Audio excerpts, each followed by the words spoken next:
Aircraft carrier development started as soon as the Wright brothers took to the air. However, it wasn't until World War II that the practice of using planes off floating platforms was tested in combat conditions.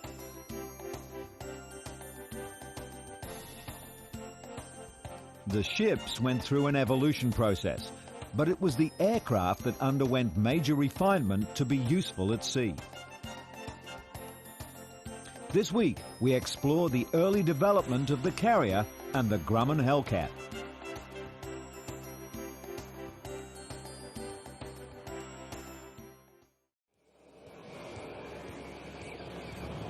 This is a Grumman F-14A Tomcat.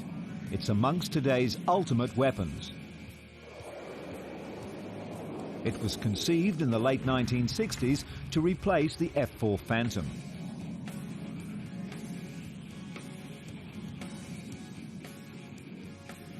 To take off, the plane is catapulted 200 feet.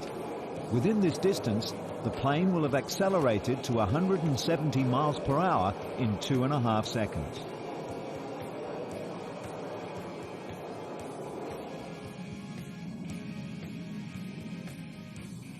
A very large fighter, the Tomcat is considered an icon by many aviators, but this is not Grumman's firstborn carrier-based legend. During World War II, aircraft development and improvement accelerated, and many great planes were the result. However, the Grumman Hellcat's military record stands alone. This plane was a total package. It had speed and maneuverability, and it was extremely sturdy.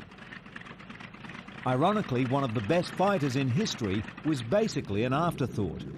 The F6F Hellcat was rushed into production and first entered combat on August the 31st, 1943.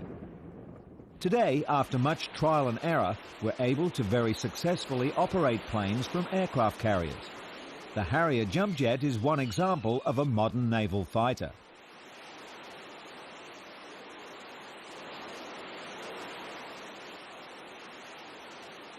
Although it wasn't designed just for aircraft carrier use, the Harrier is very much at home on the sea. With its vertical takeoff and landing capability, the jump jet requires only a small carrier.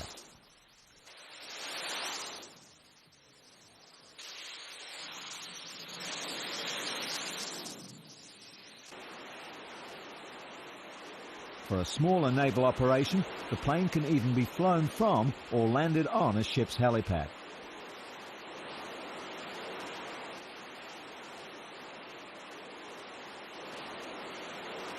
In 1909, we were barely able to claim mastery of building petrol-driven four-wheel vehicles, or cars as they became known.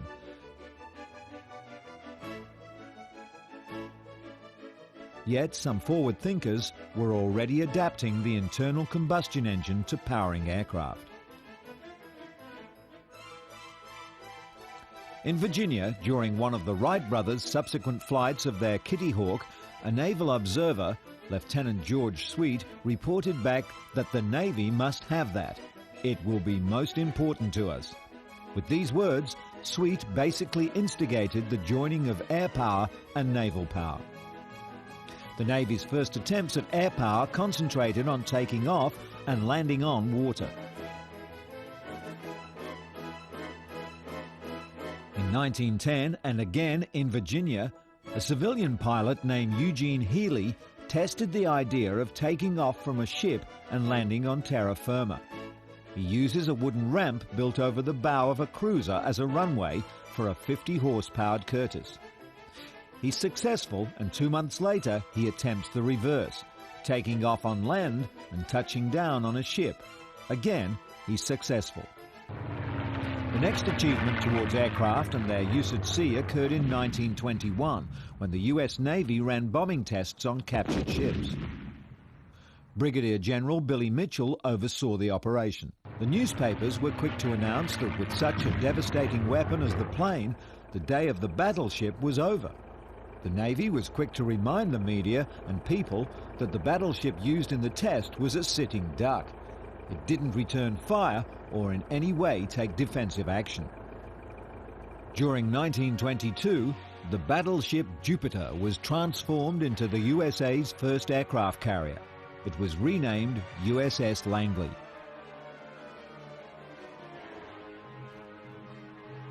Arresting wires were strung across the deck of the runway, and planes were fitted with hooks, which would snare the wires and bring the plane to a halt. Braking systems for planes had not been designed, and the pilots flew without the use of safety harnesses.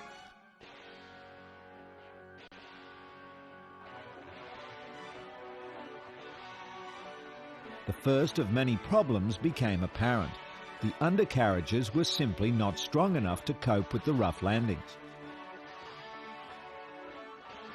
The pilots, not wishing to miss the wires and end up in the sea, slammed the planes down very roughly.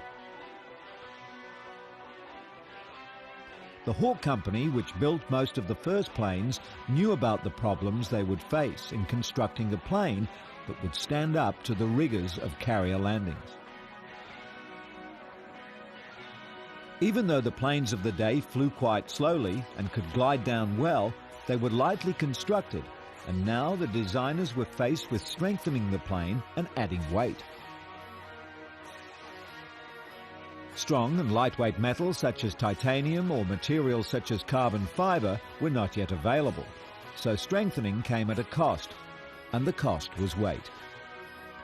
However, some remedies were simple enough and made enough difference to prove that using planes from the Langley was feasible. These included designing planes that gave pilots better visibility over the nose of the plane to give them better judgment while landing, widening the track of the undercarriage to increase stability, and better training procedures. The British were also developing sea takeoffs, and this was one idea: the laying down of a buoyant runway. It was not overly successful. The British returned to the more conventional aircraft carrier and overcame the same problems as the Americans.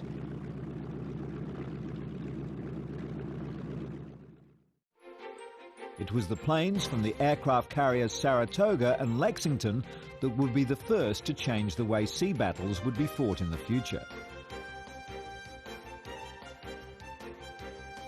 The location of the battles was north of Australia in the Coral Sea.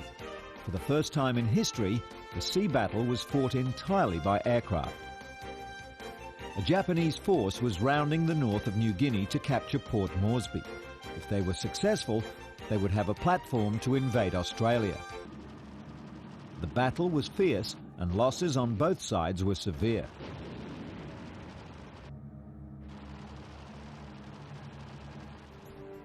The Yorktown's flight deck received one hit from an aircraft's bomb, but survived. The Lexington, however, took 3 hits and sunk that night. A destroyer and an oiler were also sunk. The Japanese lost a carrier, with another one damaged. Only a month after the Coral Sea, Japanese codes were broken and the information was devastating to the Americans. It was learnt that Admiral Yamamoto was planning a massive attack on the strategically valuable Midway Islands. This battle was to become known historically as the Battle of Midway. The odds for the Americans seemed overwhelming. They had no battleships. The Japanese had 9. 8 American cruisers against a force of 15 Japanese cruisers. The American carriers, the Hornet, Yorktown and Enterprise, were to face 4 Japanese carriers. However, the Americans had one advantage, and that was surprise. The Japanese were unaware of the American carriers, and when the planes started their attack, the Japanese were caught with flight decks packed with planes, fuel, and high explosive bombs. In the commotion, they couldn't get their planes in the air quickly enough.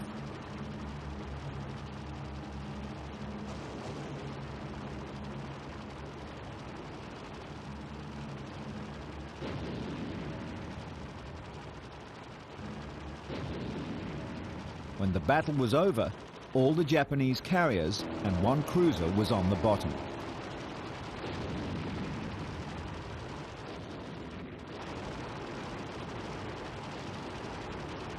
The Americans fared better but still lost the carrier Yorktown with more than 100 aircraft. This was the second time that aircraft had been the major factor in a sea battle, and now the pressure was on to develop planes specifically for carrier work.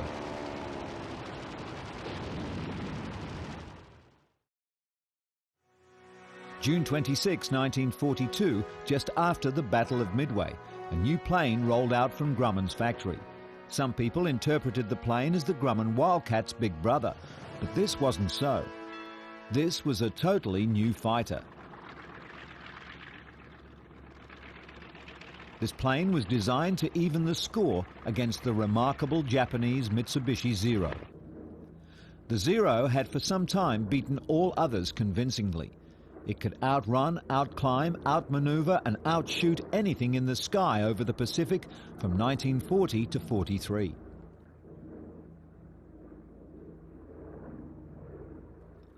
A Curtiss P-40 or a Wildcat may outdive the Zero and avoid it, but in every other aspect, the American pilots knew the Zero had it all over them. In one dogfight, 23 Zeros took on 50 Dutch and American P-36 and P-40 fighters. The Zeros downed more than half of them with a loss of only 3 of their own. The Hellcat was about to challenge this air superiority. Combat reports told the Grumman engineers that a few minor refinements to the Hellcat in production would improve the already unbeatable plane. A water injection system was installed to the engine to give the pilot short bursts of extra speed in an emergency. The engineering of the aircraft was also remarkable. Never before or since have such a great number of planes rolled out of a single factory. However, within 3 years of the delivery of the first Hellcat, the production line ceased.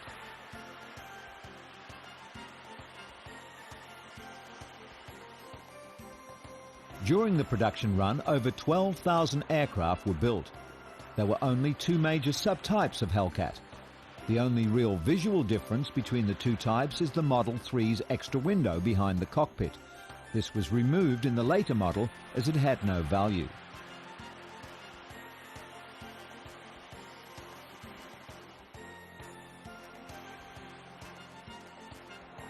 Not making submodels, which would have required time-consuming retooling, was one of the reasons Grumman was able to have such a high output of craft from a single factory.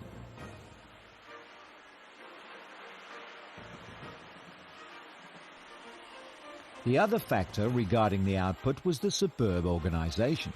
The factory was a model of quality mass production.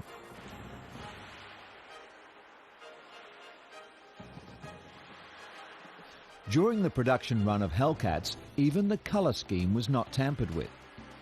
Only one change was made over the 3 years. The original 3-tone blue camouflage gave way to a dark navy blue that at times appeared so dark it looked black. The first Hellcat was delivered to the Navy on January 16, 1943.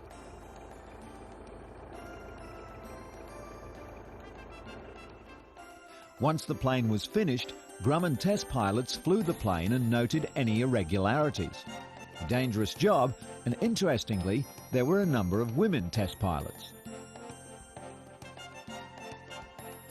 This wasn't unusual, as women were used to ferry planes from all the US factories to the land bases that the planes would leave from for their combat roles. Not only did the women test fly the planes, they also operated the control tower and many other facets of the test program. The women were test flying the plane that was the key to victory in the Pacific theater of World War II. The Hellcat was primarily designed to be used on carriers, although a few were flown from land bases. The Hellcats were deployed firstly to the larger carriers like the Essex class.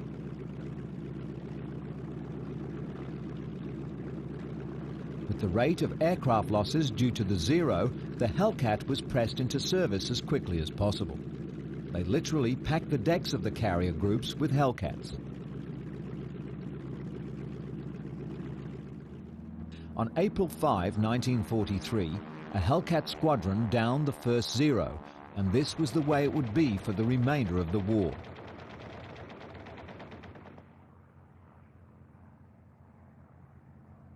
One month later, over New Guinea, another was down, and the score was 12 Zeros lost to 4 Hellcats. The Hellcat was described by pilots as easy to fly and very stable to shoot from. Most importantly, it performed greatly at both high and low altitudes.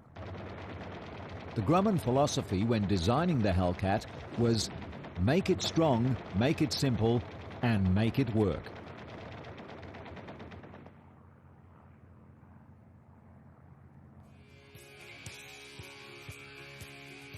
The Hellcat was in fact a reasonably simple machine, and it was definitely tough, and it did work extraordinarily well.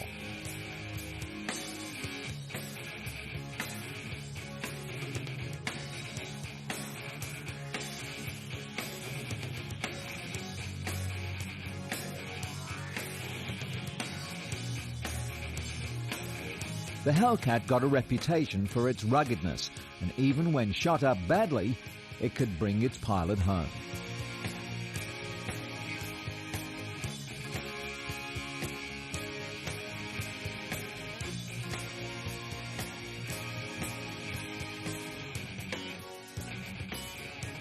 During June 1944, the Hellcat broke the back of the Japanese Zero.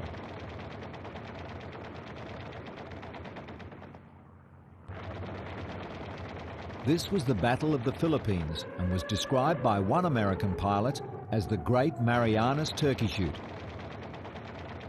By the day's end, the Japanese had lost 356 planes. The Allies had lost just 16. It was one of the highest American kill ratios in a single day. Without the Hellcat, it's argued that the dominance of the Japanese Zero could have turned the war. It was only the Hellcat's ability to fight off the Zero that the Pacific theater was secured by the Allies.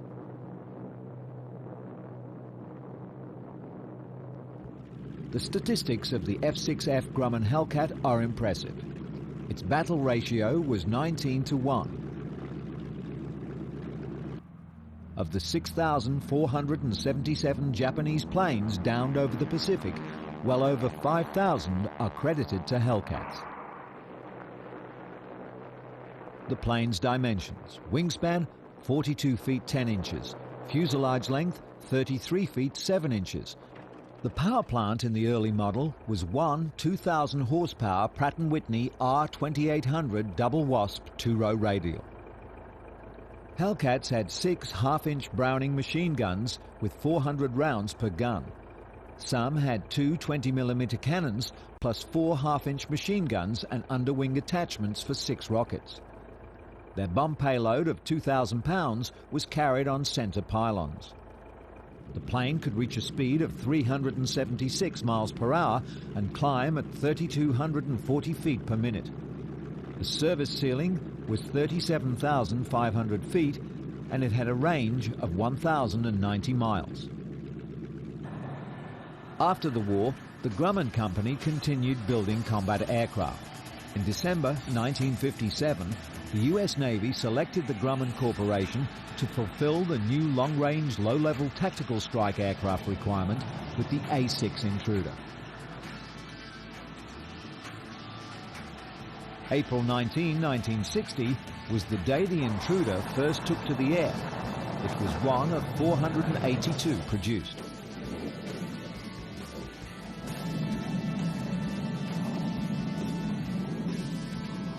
The upgraded A6E, seen here, first flew on February 27, 1970, and introduced a multi-mode navigation attack radar system.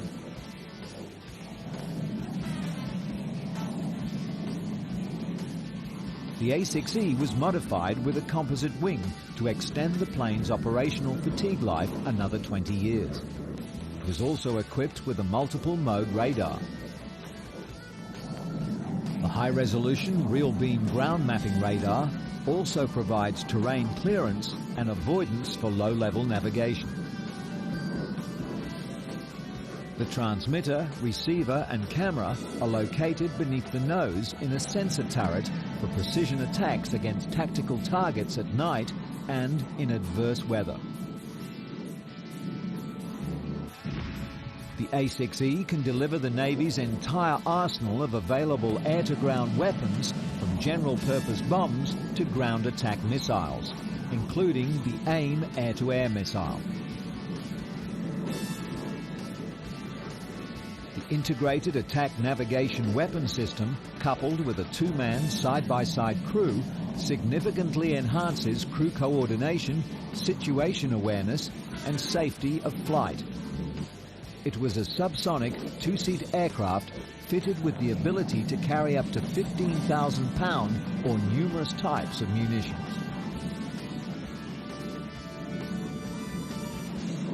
The A6 was a quantum leap in carrier-based power projection.